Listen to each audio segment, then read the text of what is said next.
Hi guys, Bran here, and welcome to another commentary video. This one is going to be covering the developer update, and if you know what's in here, you know how I feel about it already.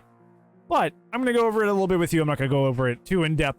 If you want to read these yourself, they are on a DBD's official Twitter.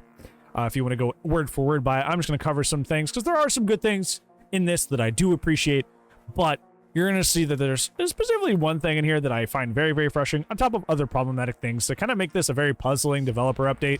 And I'm already seeing a lot of people kind of just like talking up this update just because it's dynamic and different.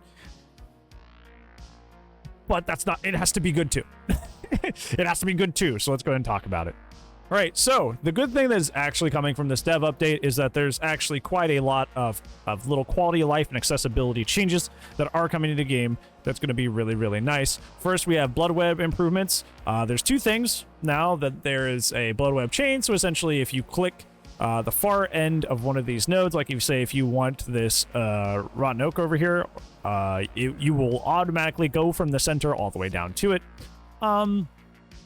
So it automatically goes down there and does it. And there's also the automatic purchase as well, which a lot of people have been requesting for quite some time. So there's both a more quality of life for spending if you want something at one specific end of the blood web, so you can just click on this and it'll go to it. Also, there's the automatic spending, so if you're trying to prestige, you don't particularly care what you want, you can do that as well. Good, awesome. Visual tear radius. We've been asking for this for years for our deaf or hard of hearing gamers that also play Dead by Daylight with us. We ask for deaf and hard of hearing players to have the visual tear radius, the heartbeat, the visual heart and heartbeat from DBD Mobile lifted from DBD Mobile and put into Dead by Daylight, the main game on PC, console, etc. Because, you know, currently the only way to actually be able to know if a tear radius is happening in the game is by using certain perks like Stakeout, Spine Chill, etc. So essentially, if you're deaf or hard of hearing, you are forced to run one perk in your perk slot just to be able to play the game just like everybody else. So that's kind of stupid that you have to be slotted into a perk slot for something that you realistically can't even help, which is just really frustrating. Very, very frustrating and really, really dumb. So it's good that they added this, because now our deaf and hard of hearing gamers can play the game relatively equally compared to everybody else. So that is very, very good that they added that in, so they can you know, have a better chance to play more on the same level that we do. Now, I want to say this real quick, because I've seen this take on DBD Twitter. If you think this is in any way a survivor buff, you're absolutely stupid. Like, you're really dumb. You're absolutely dumb. Any info you could get from this heartbeat is available to you if you use your ears. If you literally use your ears, you have the exact same info as this heartbeat does. This in no way, in any way whatsoever gives a buff to Survivor in any way. I've heard people say it's like, well, some killers have a tear radius that's very faint in the distance. Well, you can still hear it. If you pay attention or turn your volume up, you can still hear it. It is not an advantage in any way. If you're saying this, you're an idiot. And I mean that, full chest. If you're trying to deny accessibility in Dead by Daylight to deaf and hard of hearing people because you want a competitive advantage over people when there's not even one here, you're an idiot. You're a moron. Straight up. No compromise there. You're dumb. They are going to be looking in this dev update as well as mixing up some of the Autohaven maps. They're trying to make Blood Lodge a little bit more centralized instead of having everything kind of like at one edge of the map, because, you know, Blood Lodge usually spawns at the edge of the map. So they're going to try to, like, you know, mix that up and move Blood Lodge, the actual main building, more towards the middle. Gas Heaven is infamously having its car walls broken up. So one of the things about Gas Heaven, despite it being a very aesthetically cool map, is that it was kind of hard, especially for M1 killers, to traverse because of the giant car walls, and 110 killers especially would have trouble making it around those car walls to pressure people. Now they're gonna be broken up, and they're gonna be adding new tiles, including the new tiles, including the fallen cars, the junk cars. So yeah, that long requested change is also coming through. Okay, this is where we get to our first doozy. Our first doozy. Healing is being adjusted across the board. Healing used to take base kit 16 seconds. It's being updated to 24 seconds. Now, they've also switched medkits to be specifically altruistic healing. Self-healing is not a thing unless you run specifically self-care itself. And if you run self-care with a medkit, it's not going to affect anything because, this is only applying to altruistic healing. Now, have medkits been really strong for a long time and need to be looked at? Oh yeah, yes. And I agree with that. But why on earth are we affecting base kit healing? I have never once, even when I was a hardcore killer main, thought to myself that the 16-second heal was ever a problem. And I feel like this is going to cause a snowball effect for the rest of the way the game plays that's going to be ultimately unhealthy for the way the game plays. If you unhook someone and the killer's, coming back to hook the tunnel, that extra 8 seconds, that's going to be a problem. If somebody's coming back to hook the tunnel, that person's probably not going to be healed by the time the person comes back for it. So that's going to make tunneling better. Imagine we're in a 3-gen. We're in a 3-gen situation, and you're trying to heal up to come back to help break up the 3-gen that the Skull Merchant's been holding since 4 or 5 gens, or Knight's been holding since 4 or 5 gens. You can't even stay healed up as much because healing takes longer. So they may come and interrupt you and make that worse too. It's just like, this snowballs so much. Healing is such a big part of Survivor gameplay. So just nerfing it base just is like, hello? Like, yeah, medkits need to be adjusted. I agree with looking at medkits and changing what they do.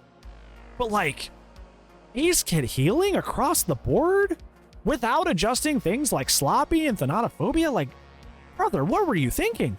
Do you play your own game? Why? I just don't understand. I really don't understand. There's also perk updates here, and some of them are really, really good, and some of them are really, really bad. Gearhead is going to now activate on the loss of a health state for 30 seconds, so the skill checks are more frequent. Cool, good, awesome. Gearhead's a little bit more helpful. Overzealous is getting a buff because now it counts also for blessing a totem. Also counts for blessing a totem. Now, this is not as bad as you think because of a change that's coming later. Spoilers.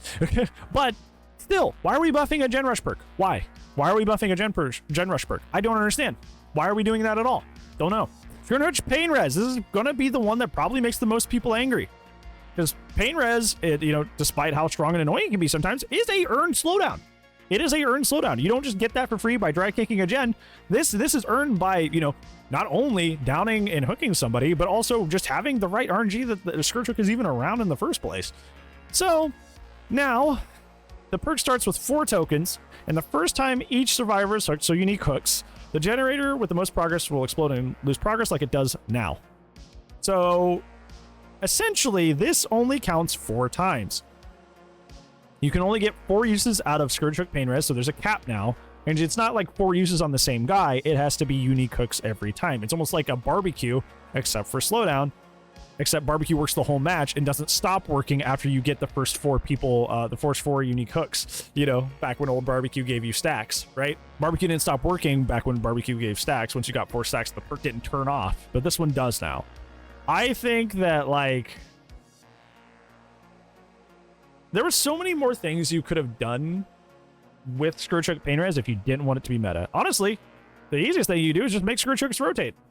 That way you mess with the RNG of where it is. Easy peasy, lemon squeezy. But no, we're just going to make it a 4-use only perk now. Which is just...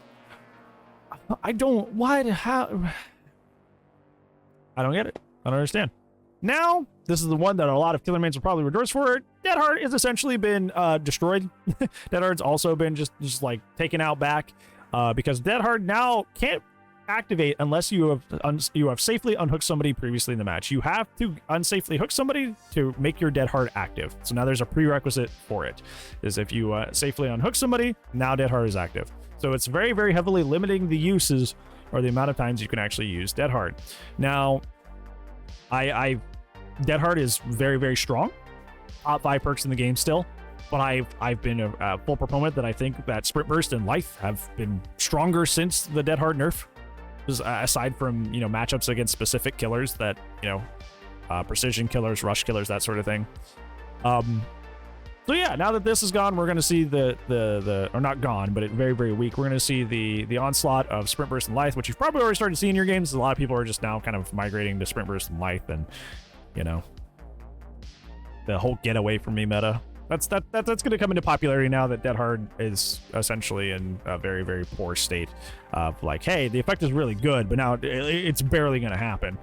So, yeah. Now these two I like. Call of Brine Overcharge are getting nerfed as well. I've been a proponent that dry kicking a gen is not skillful in any way, shape, or form. The fact that you can take a 2.5% kick at damage and just crank it up to 125 for like no reason, just like, why wouldn't you run that perk? It's just it's brainless and it's easy. So they had their numbers adjusted. Call of Brine is going down to 125%, which is still really good, still really, really good. And Overcharge is going down to 130 max progression speed, and also the penalty for missing the skill check is less. So yeah, the whole I dry kick a gen and I get all this value out of it meta is trying to be pushed out of the game. I know a lot of people are like, why does Survivors get to have everything, and why are they nerfing our only slowdown? I'm gonna say something. If you couldn't hack it, if you couldn't win your games without Call of Brine Overcharge, you're probably not good at that game anyway. I almost never ever run these perks, and I had a 94% win rate when I last calculated it. 94% win rate, and I never use these perks. You're telling me you can't win without these perks? You may have been crutching, brother. I got bad news for you. Dry kicking a gen is not skillful. It doesn't take any sort of thought, and it really, really hard enforces this whole 3-gen meta thing we have right now, which, whether you like it or not, is not very healthy for the game. So if you can't, it's like that Spider-Man meme with Tony Stark. It's like, if you can't win without Call of Brine, you can't win without Overcharge. You shouldn't have him to begin with. You shouldn't have him to begin with. So yeah. Now, since I probably upset a lot of killer mains by saying that, here's the flip side. I'm going to make you happy, because Circle of Healing is also dead. Like, just completely murdered. Circle of Healing now only applies a healing buff to healing others, so altruistic healing only. While in its circle, you can no longer self-care, essentially, at a faster speed yourself. You cannot self-care yourself anymore. It is only just a circle of botany, is essentially what it is. It's Circle of Botany now. It's Circle of Botany knowledge. That's all it is. It's Circle of Botany. Yep. That's all it is now. So you're going to see people not bringing this anymore because that's not that good. For all the time you spend putting down that totem just to have botany in a corner, it's not very good. So that perk's essentially dead now too. So yeah, goodbye. goodbye Circle. Okay, so here we are. This is the thing that I am the most angry about. Hillbilly, you know, if you've been on this channel for a while, is my second most played character. He is my secondary. I love him a lot. And he's a very, very rare character. He is, according to Nightlight, bottom 10 most played characters in the game. Very, very low pick rate. Most people don't agree he's not very strong, don't really put him above B tier in most tier lists. Some people even put him in C. So they decided to nerf Hillbilly again.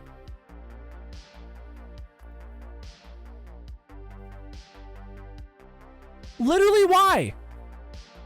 Literally, why? So if you're wondering how they adjusted him, they've made his overheat mechanic. They didn't take it away, which is what everybody's been saying.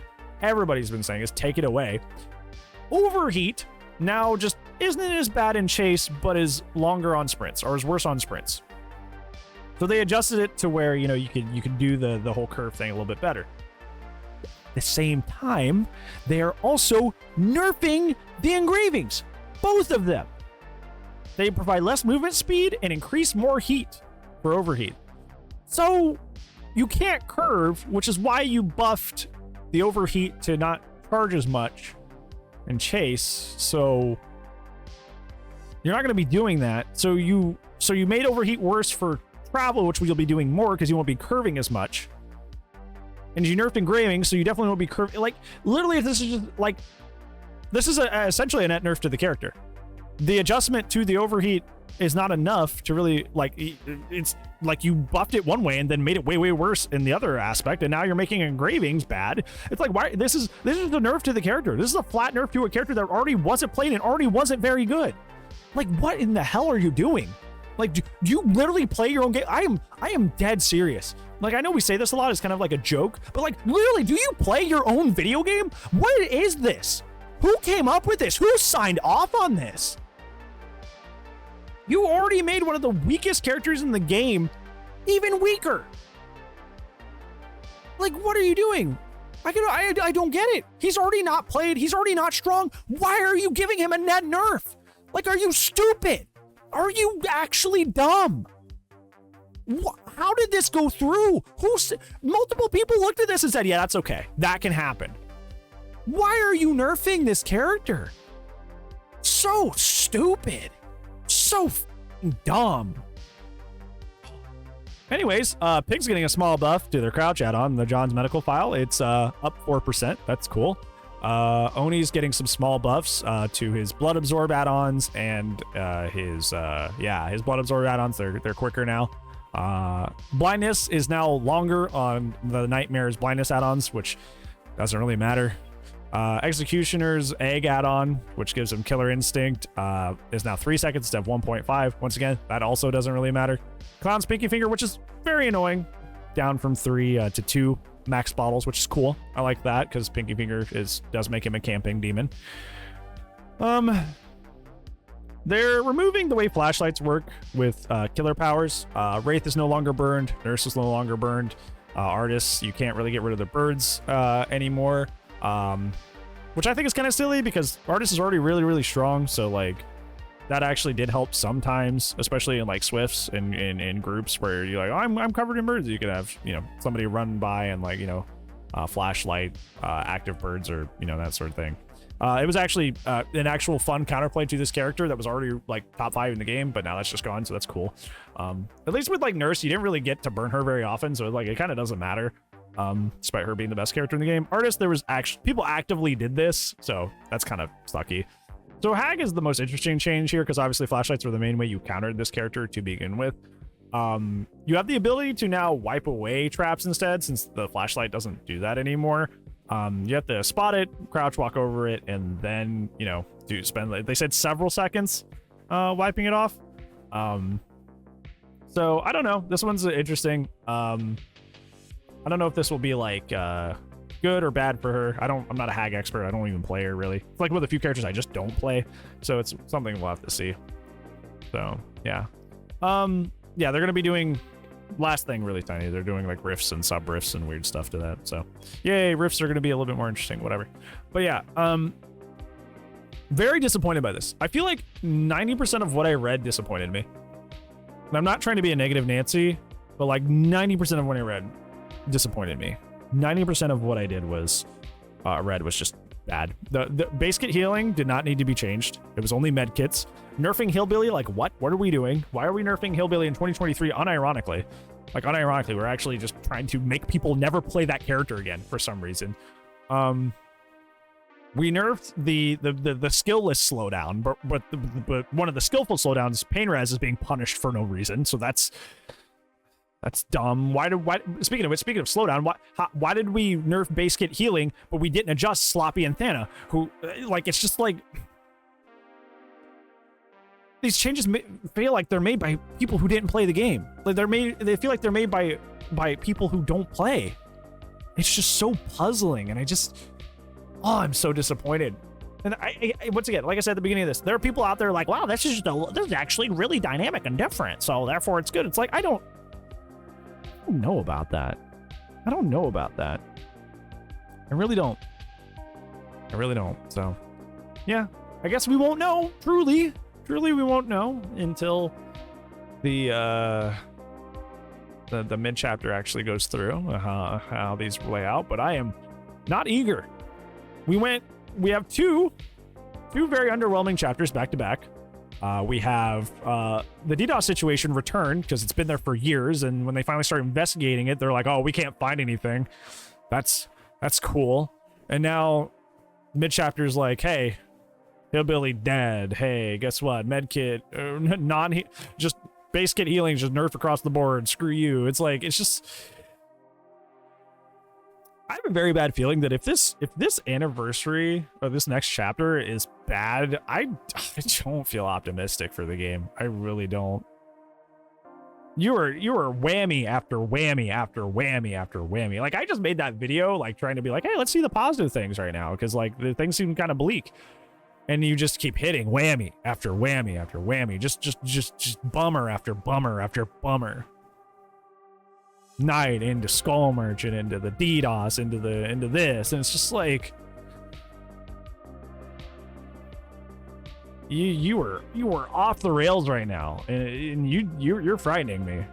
This is like we care about this game a lot too, you know, like it's scary to see how off base it seemingly has been and continues to be for long periods of time. So